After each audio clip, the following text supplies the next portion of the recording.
에베소서 5장 22절부터 좀 길게 접었지만 짧게 24절까지 세 계절 보도록 하겠습니다. 에베소서 5장 22절에서 24절까지. 찾으셨나요? 네. 그러면 제가 먼저 읽겠습니다. 아내들이여 자기 남편에게 복종하기를 주께 하듯 하라.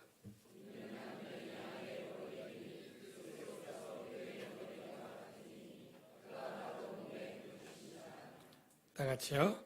그러므로 교회가 그리스도에게 하듯 아내들도 범사에 자기 남편에게 복종할지니라. 아멘. 네, 우리 좌우에 계신 분들에게 사랑합니다 인사해 주세요.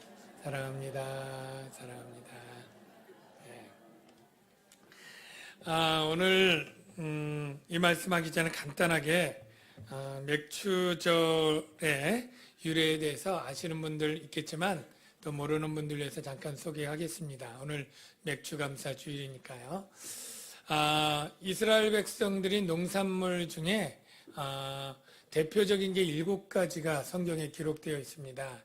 곡식으로는 밀과 보리고, 그리고 과일처럼 달리는 것들은 뭐 포도, 석류, 뭐 무화과, 감람나무 열매, 뭐 중려나무 뭐 이런 것들인데요. 7가지는 첫 열매를 드리게 되어 있습니다.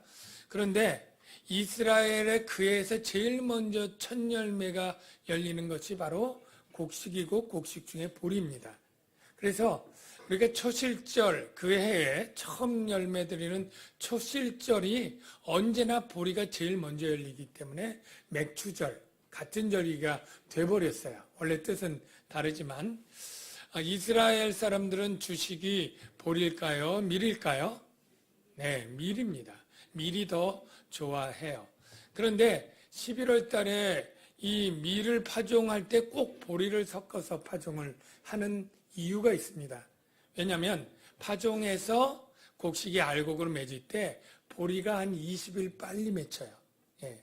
그러니까 이 춘궁기라고 있잖아요. 봄에 먹을 게 다 떨어져서 힘들 때 이 보리가 먼저 20일 먼저 나니까 이 보리를 먼저 먹을 수 있기 때문에 밀을 좋아해도 보리를 소스로 꼭 이렇게 하고, 이 보리가 그해 이제 10월, 11월에 뿌려서 그 다음 첫 해에 가장 먼저 열리는 그 첫 열매를 이제 하나님께 드리는데, 이건 개인이 각자 다 드리는 게 아니고 성전에서 제사장과 레위인들이 그 대표적으로 그걸 드립니다.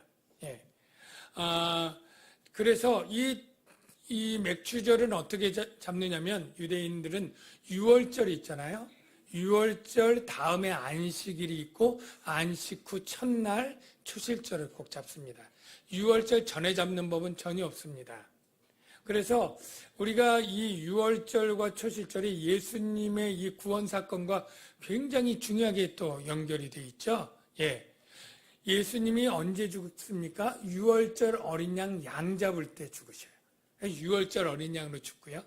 예수님이 언제 부활하느냐면 초실절 곡식 가져올 때 그때 부활해요. 그러니까 바로 부활의 첫 열매가 되는 이 농번기와 예수님의 구원 사건과 딱 연결이 되고요. 이제 제사장이 이 초실절에 제사를 할 때 그 곡식을 가져오면 그걸 얇게 채반에 갈고 해서 거기다가 기름 넣고 뭐 넣고 해가지고 그걸 태워서 하나님께 드리게 되는데요. 그 전에 보리를 추수한 사람이 있을 수 있잖아요. 보리를. 그래도 절대 못 먹습니다. 이 초실절에 공식적으로 하나님께 드리는 제사가 드려진 이후에 선포되면 그때 곡식을 먹을 수가 있게 돼요. 그래서 이 초실절을 보면 첫 번째 깨닫는 것이 하나님 제일 우선주의의 신앙인 거예요. 내가 먹는 것보다 하나님께 드리는 것이 먼저 돼야 되는 것이죠. 그리고 그 다음에 초실절을 딱 드리고 나서 그 다음에 49일 동안 77절이라고 그래요. 77절. 77절은 77, 49일이고 그 49일이 끝나면 뭐가 될까요? 오순절이 되겠죠. 50일이니까 오순절. 이 77절 동안은 개인이 다 이제 보리추수와 밀추수가 이 49일 동안 계속 되어지는데 다 시기가 다르겠죠. 그래서 하루를 잡지 않고 이 기간을 잡은 것이고, 이 사람들이 보통 이제 곡식에 처음 곡식이 나오면 뭐 사실은 조금만 이렇게 한 가닥 드려도 되지만 한 단을 묶어서 드리는데, 성전에 와서 그걸 흔든 다음에 태우지 않고 제사장에게 주어서 곡식 창고에 넣습니다. 그 단들이 모인 것이 바로 이 땅이 없고 기업이 없고 농사 안 짓는 레위인들과 제사장의 먹을 양식으로 하나님이 주신 것이죠.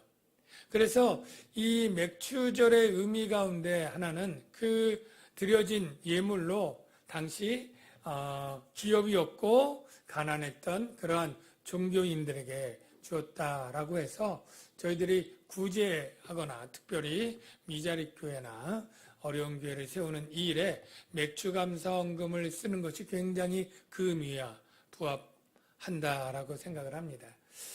그리고 이제 오순절이 되는 것이죠. 이렇게 해서 우리가 맥주감사절은 초실절을 의미하고 처음 익은 열매를, 그의 처음 익은 열매, 이는 내가 수고하여 밭에 뿌린 것에 첫 열매를 거둠이니라. 처음 열매가 늘 이스라엘에겐 보리였기 때문에 맥추절 이렇게 되었다라는 것을 여러분이 아시길 바랍니다.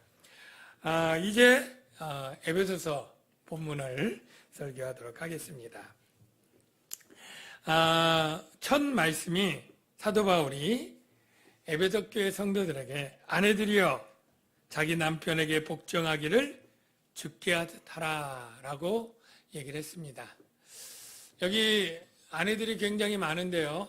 나는 이 말씀이 전혀 거리낌없이 굉장히 편안하게 잘 받아들여진다 하시는 분 아멘. 네, 많이 잡아야 10분이 좀 넘는 것 같아요. 그러니까 하나님 말씀이라 믿긴 믿어야 되는데 조금 이게 마음에 조금 안 드는 구석이 있는 분들이 뭐 아멘할 것 없고요. 있을 것 같아요. 그분들 가운데는 이런 식으로 얘기를 하는 거죠. 지금이 무슨 조선시대냐. 지금 때가 어느 때고 정말 여성의 인권과 여성이 굉장히 이렇게 자유로운 이러한 시대에 무슨 복종이라고 하는 그런 억압적이고 굴욕적인 단어를 이 성경이 쓸 수 있느냐.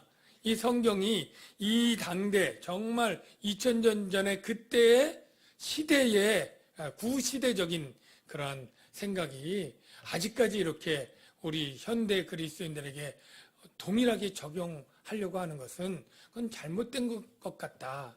이런 생각을 갖고 또 말하고 하는 사람들이 없지 않아 있습니다. 먼저 이 기독교 예수님의 가르침은 굉장히 여자들이나 약자들에 대해서 인권을 존중하는 그러한 가르침과 말씀이라는 것을 여러분이 아셔야 됩니다. 예수님은 그 당대 아이들은 굉장히 멸시받는 그러한 존재였지만 이 아이들을 무시하거나 업신여기지 아니하셨습니다. 유대인들 가운데 이 아이들이나 여자들은 수에도 치지 않았잖아요. 늘 기적을 이루었을 때 남자만 5,000명이었더라. 이렇게 성인 남자만 쳤지 어린아이들이나 여자는 수에도 안 쳤죠. 그런데 이 보통 아이를 원치 않는 아이를 낳을 경우에 유대인들 가운데 이 아이를 광장이나 어디 쓰레기더미에 버리는 경우가 종종 있었답니다. 그러면 다른 유대인들이 그 아이들을 데려다가 키우는데 키우는 목적이 뭐냐면 노예로 키우거나 아니면 여자일 경우에 매춘부로 키워서 그렇게 돈벌이용으로 할 정도로 이 아이들 또는 여자에 대해서 정말 인권이 없던 그러한 때에도 우리 주님은 그 어떤 여자라도 당시 부정한 병 걸리거나 난치병이거나 매춘부나 가늠하다 현장에서 잡힌 여인에게도 늘 예의 있게 인권적으로 대해 주신 것이죠. 그래서 이게 사도 바울이 그런 예수님을 본받고 했다면 왜 이렇게 구시대적으로 남성 우월주의적이고 가부장적인 그런 문화처럼 이 남편에게 복종하기를 그렇게 하라고 얘기를 했을까, 이런 생각이 듭니다. 그런데 여러분이 분명히 아셔야 되지만 사도 바울 역시 그 당시 여성들, 억압받고 인권 없는 그 여성들에 비해서는 굉장히 여성들의 권리를 인정해주고 굉장히 여성들의 그 인권을 존중해주는 그러한 가르침을 많이 했습니다. 여러분, 그 어떤 유명한 신학자가 있는데 윌리엄 바클레이라고 하는 그 사람이 유대인 문헌들을 보면서 글을 적었는데 이 글 가운데는 당시 여인들이 얼마나 천시와 업신여김을 당했는지 그 글 가운데 기록해 놓은 게 있습니다. 그걸 잠깐 소개하면요. 유대인들은 여자를 비천한 존재로 보았다. 아침 기도에는 자신이 이방인이나 종이나 여자로 만들지 않은 것에 대해 하나님께 감사하는 문장이 있었다. 그러니까 여자로 태어나지 않아서 감사합니다가 늘 고정적으로 기도문에 있었다는 거예요. 유대법에는 여자는 사람이 아니라 물건이었다. 여자에게는 어떤 법적 권리도 없었다. 여자는 남편이 무조건 마음대로 처분할 수 있는 재산이었다. 이게 유대인들에게 여자가 이렇게 업신여김과 완전 인권 사각지대에 있었던 거죠. 그러면 그리스, 지금 헬라 문화는 어땠느냐? 헬라 사회에서 여자는 지위가 더 열악했다. 헬라 사회에서 남편과 아내가 교제를 나눈 것은 거의 불가능했다. 남편이 아내와 도근도근 얘기하고 이런 게 없다는 거예요. 왜냐하면 아내는 단지 가정을 돌보고 자녀를 돌보는 자로 기대했고 남편은 쾌락과 교제의 대상을 다른 곳에서 찾았다. 그러니까 로맨스는 다른 여인과, 그리고 아내는 완전 집안의 파출부요 하녀죠. 헬라에서 가정생활은 거의 폐지되었고 정조관념은 전혀 존재하지 않았다. 남자들은 마음껏 바람을 피는 거예요. 바울 시대, 그럼 로마는 어땠느냐? 바울 시대 로마 상황은 더욱 좋지 않았다. 로마의 타락은 간음을 장려했다고 말해도 과언이 아니다. 그 사회 분위기가 남자들이 마음껏 간음을, 여자는 안 돼도 남자들은 그렇게 장려하는 사회였다. 결혼 계약은 완전히 붕괴되었다. 이게 그 당시 문헌이고요. 딸과 아내는 남편의 소지품이었다. 그녀의 삶은 노예와 다를 바 없는 법적 무능력의 삶이었다. 여러분, 이게 바울이 있던 에베소 시대에 그리스, 로마, 유대의 문화가 완전히 여자를 무시하고 물건처럼 아무 능력도 없는 그러한 존재로 있던 때의 그런 문화를 단편적으로 보여주는데요. 그럼 사도 바울도 거기에 합류하고 동의하고 그런 주장을 펴는 것이냐? 아니라는 거예요. 사도 바울은 다른 많은 글들 가운데 보면 여자와 남자를 동등하게 존귀한 자로 얘기를 한다는 거예요. 할렐루야. 아멘. 네. 갈라디아 3장 28절을 보면 이렇게 돼 있죠. 예. 너희는 유대인이나 헬라인이나 종이나 자유인이나 남자나 여자나 다 그리스도 예수 안에서 하나이니라. 여러분, 저와 여러분이 예수를 믿으면 우리가 예수 믿을 때 하나님의 형상으로 되는 줄로 믿습니다. 사람이 존귀한 것은 똑똑해서나 부자가 아니고 그의 교양이 아니라 하나님의 형상을 회복했기 때문에 우리는 너무나 존귀한 자가 되었고 하나님의 자녀가 되었는데 여자나 종도 마찬가지라는 거예요. 똑같이 그리스도 안에서 동등하게 존귀한 하나의 동등한 존귀한 자가 되었다. 이게 사도 바울의 가르침이고요. 이것은 당시에 많은 사람들이 굉장히 획기적이고 충격적인 그러한 선언이었다는 거예요. 우리는 아무렇지 않게 들었지만요. 근데 더 놀라운 것은 사도 바울이 고린도 교회의 성 문제를 얘기할 때 성생활에 있어서 동등성 그리고 상호주의를 매우 강하게 얘기했다는 거예요. 고전 7장 4절을 볼게요. 그 앞뒤는 좀 생략하고요. 아내는 자기 몸을 주장하지 못하고 오직 그 남편이 하며, 이게 성생활에 관한 거예요. 남편도 그와 같이 자기 몸을 주장하지 못하고 오직 그 아내가 하나니.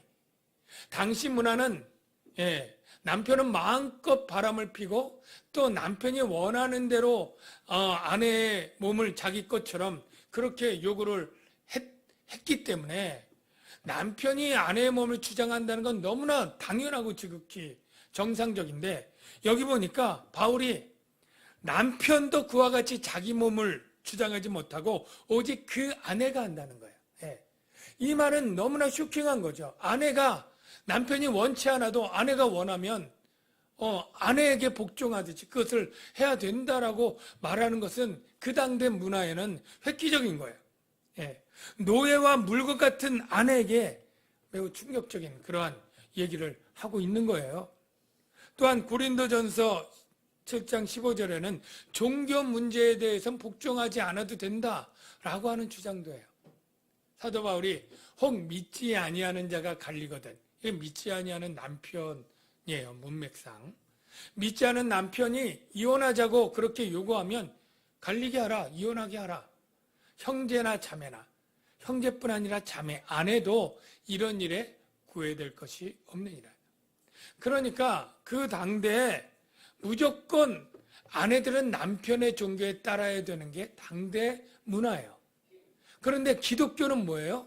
신앙이 다르면 그 남편이 다른 신앙에 버리고 그냥 그 종교 믿어라가 아니라, 그러면 그렇게 해서 이혼해야 된다면 이혼해라, 구애될 거 없다.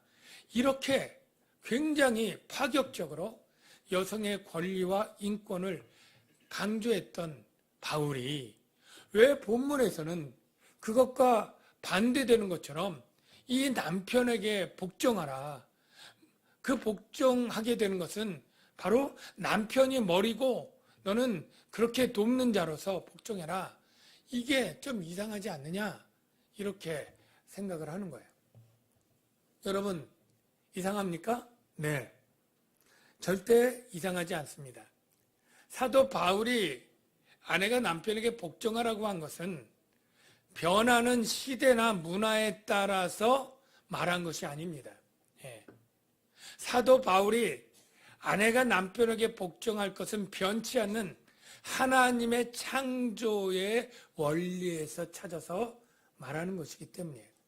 그러니까 우리가 창조의 원리를 가지고 말하기 때문에 이거는 조선 시대의 유교 문화 시대에 있었던 것, 아니면 고대의 그런 시대에 있었던 것이고, 지금은 시대가 바뀌었고 문화가 바뀌었고 전혀 맞지 않는 변명이에요.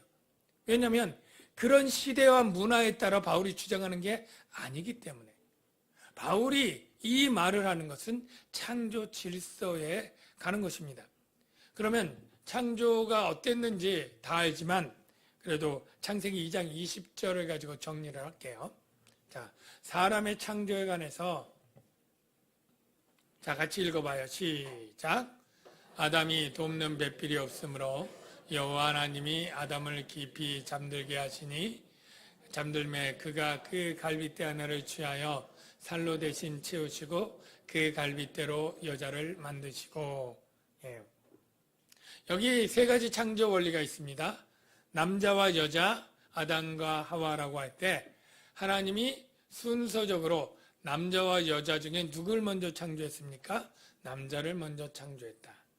이게 남자가 머리가 되는 중요하고 결정적인 원리예요. 우리가 왜 아들들이 많아도 유대인들에게 장자의 권리를 장자에게만 주고 2배로 줍니까? 먼저 태어났기 때문에 하나님이 그렇게 장자의 권리를 주는 거죠. 하나님이 남자와 여자 중에 남자를 먼저 지었기 때문에, 먼저 존재했기 때문에 먼저 그 머리의 권리를 준 것이에요. 두 번째, 이 말씀 가운데 보면 여자가 어디에서 만들어져요? 뭘로 만들어져요? 남자의 갈빗대. 왜 하나님이 흙으로 동등하게 만들지 않았을까요? 남자도 흙으로, 여자도 흙으로 동등할 텐데 하나님 그렇게 하지 않고 흙으로도 만들 수 있지만 남자의 부분, 갈빗대로 만들면서 여자의 존재가 남자로부터 비롯되게 그렇게 하나님이 창조한 거예요. 그러니까 남자가 머리인 것처럼 남자가 그의 존재의 근원이 된 거예요. 그래서 바로 교회에 그리스도가 구주가 된 것처럼 여자가 남자가 구주가 되게 하나님이 그렇게 만드신 거고요. 세 번째, 역할이 있습니다.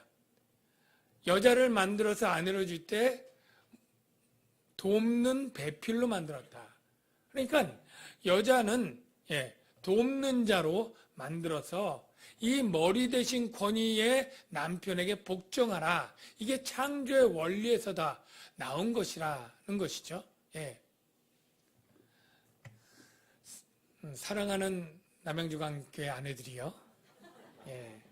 이 창조의 원리에 시대에 따라서 바뀐 게 아니고 창조의 원리와 질서에 따라서 남편들에게 기꺼이 기쁘게 복종하시기를 주의 이름으로 축원합니다.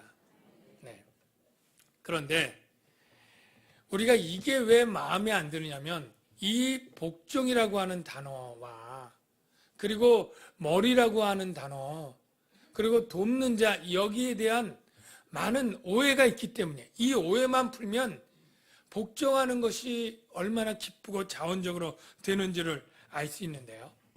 먼저 머리 여기 그 다음 구절을 보면 이는 남편이 아내의 머리됨이 그리스도께서 교회의 머리됨과 같음이니. 자, 남편과 아내일 때 남편이 머리라고 전제를 했어요.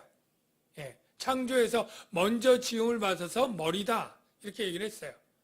그런데 이 머리됨이 바로 예수님과 교회의 관계에 예수님이 머리됨으로 우리가 해석을 해야 된다 이렇게 얘기를 해요.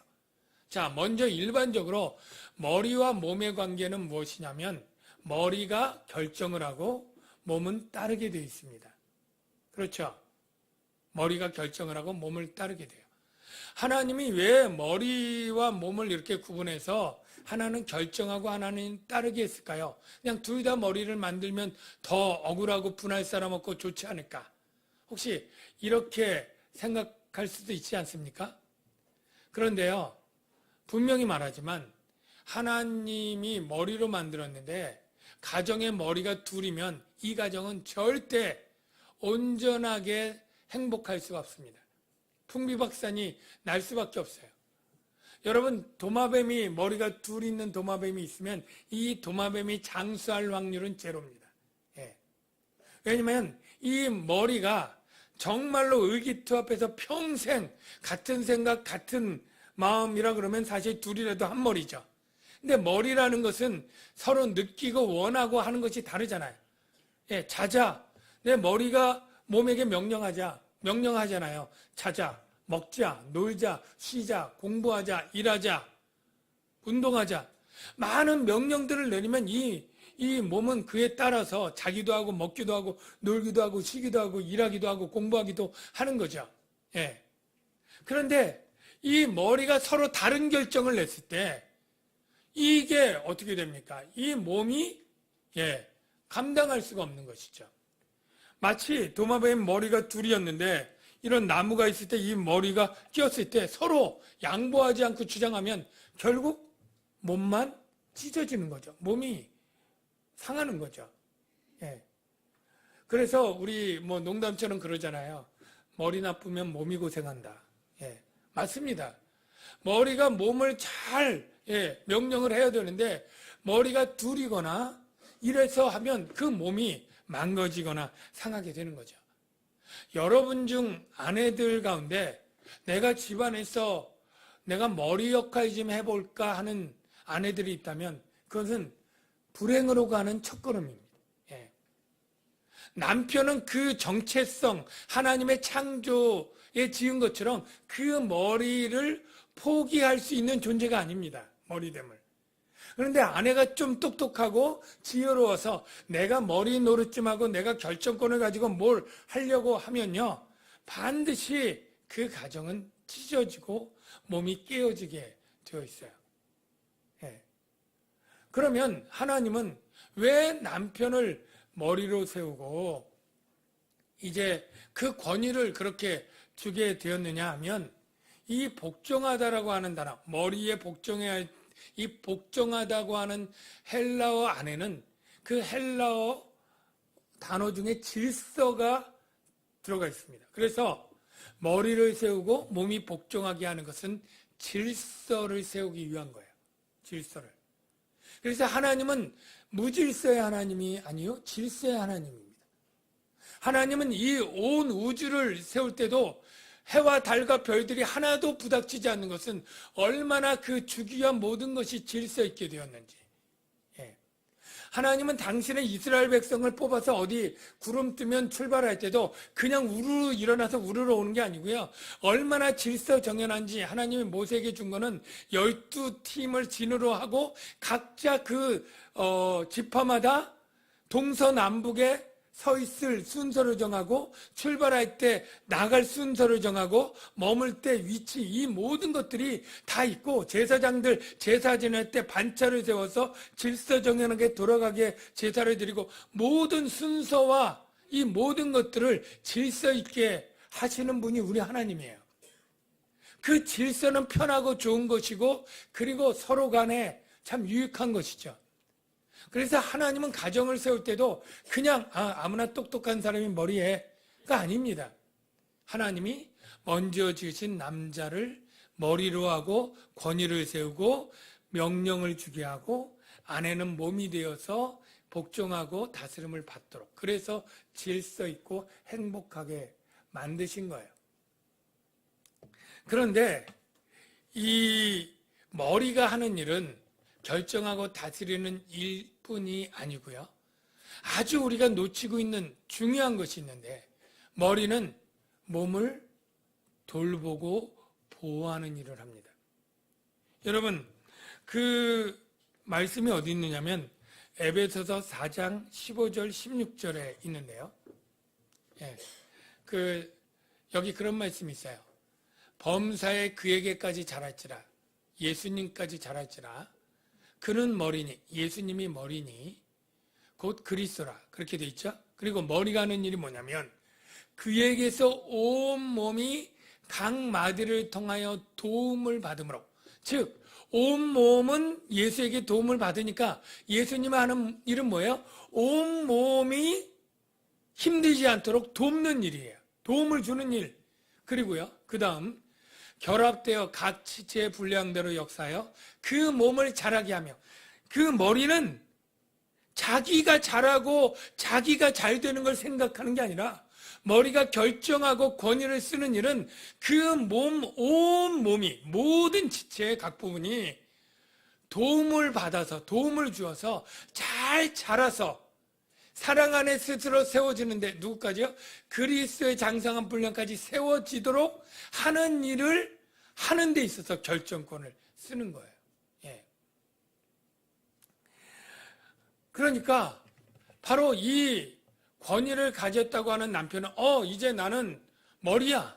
내가 가장의 우두머리고 내가 모든 결정권자야. 그러니까 나는 내 마음대로 결정할 거야. 아내들이고 자녀들은 다 나를 따라. 이럴 게 아닙니다. 예. 예, 식당 가서 메뉴 꼭 남편이 내가 먹자는 거 먹어야 돼. 내가 가자는 대로 놀러 가야 돼. 이런 게 아닙니다. 머리는 이기적으로 군림하라고 권위를 준 게 아니고, 머리는 몸의 유익을 위해서 결정권을 쓰라고 하나님이 권위를 준 거예요. 예. 그러니까 그 몸된 아내나 또는 자녀들이 정말로 유익하고 그들이 어려움 없이 잘 성장하고 살도록 하기 위한 결정들을 해나가는 것이죠. 예. 그러도록 하는 거예요. 그리고 그러니까 그 복종은 결국 자기들을 위해서 하는 결정에 대한 것이니까 아내들이나 자녀들이나 그 남편의 명령에 기쁘게 복종할 수 있는 거예요. 기쁘게. 내가 원하고 내가 필요한 것들을 남편이 결정해 주는데 왜 거절할 이유가 있겠습니까? 그런데 세상의 문제는 그 남편들이 이기적 결정을 하고 마치 아내는 내가 명령하는 것을 다 해야 되는 하녀처럼 부리고 자기 뜻대로 결정하니까 문제지, 이 말씀대로 하면 머리가 온몸을 도움을 주고 세우도록 하는 그 결정권을 가지고 그 권위를 행사한다면 아내들은 정말로 기쁘게 복종할 수 있는 거예요. 여러분, 우리 남양주강역교회가 예수님의 명령을 잘 복종하게 하는 교회가 되기를 원하십니까? 아멘. 우리 교회가 주님 말씀을 잘 듣는 교회라고 하는 것이 여러분 자랑스럽습니까? 그래야 돼요. 왜? 우리는 주님의 명령을 잘 복종할 때 의심하지 않아요. 주님이 나를 해치고 내 몫을 빼앗고 자기만 좋으려고 이런 명령을 내리지 의심하는 사람이 없어요. 왜냐하면 주님은 이제까지 그랬던 것처럼 나를 죽음에서 살리시고 희생적으로 나를 위해서 일을 하시고 돌보시는 분이에요. 이런 신뢰가 있다면 주님이 어떤 명령을 하든지 주님이 내게 알아서 좋은 걸로 나를 위해서 결정하시고 인도하시는 거야. 우리가 이렇기 때문에 기쁘게 주님을 순종하잖아요. 아내들도 그래야 되는 거예요. 남편이 결정해서 하는 것들이 자기만 좋고 나를 불편하게 하고 이기적으로 결정하는 거야 라고 하는 생각을 하지 않고, 남편은 나를 위하고 자녀를 위하고 가정을 위해서 희생적으로 그렇게 그 결정들을 내린 것일 거라고 확신한다면 얼마든지 우리가 기쁘게 기꺼이 복종할 수 있지 않습니까? 그런 남편과 그런 아내들이 되어야 된다고 말하는 거예요. 그래서 복종이 정말로 굴욕적이거나 수치스러운 것이 아니라 기쁘게 자원해서 할 수 있는 아내들의 복종이 되는 것입니다.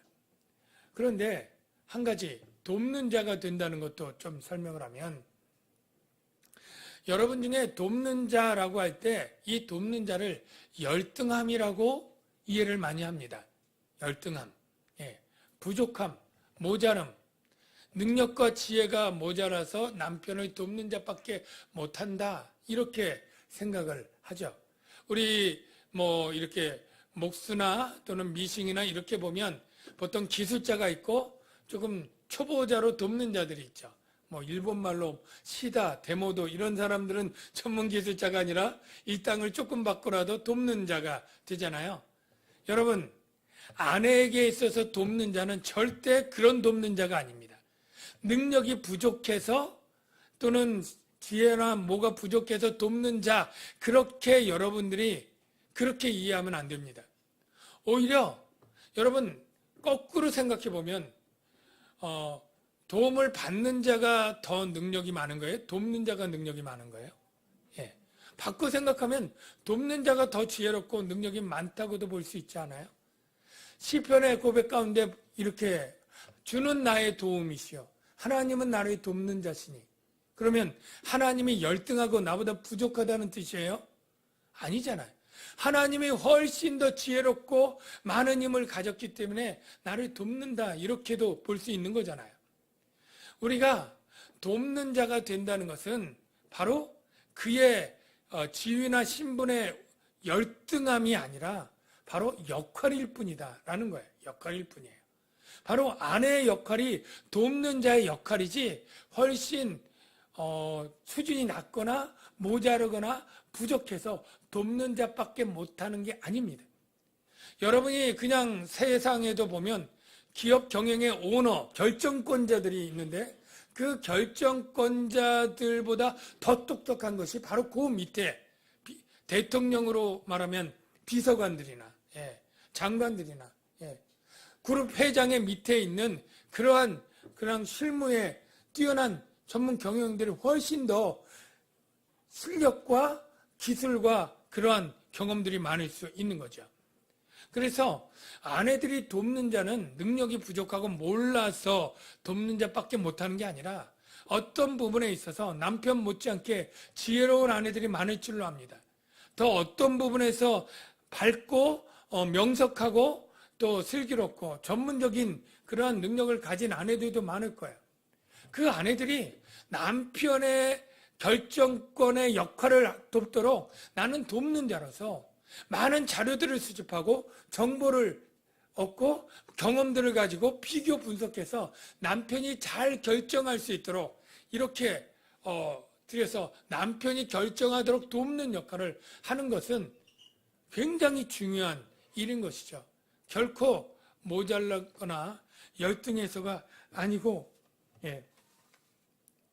그렇습니다. 그래서 가치의 평등은 역할의 평등이 아니다.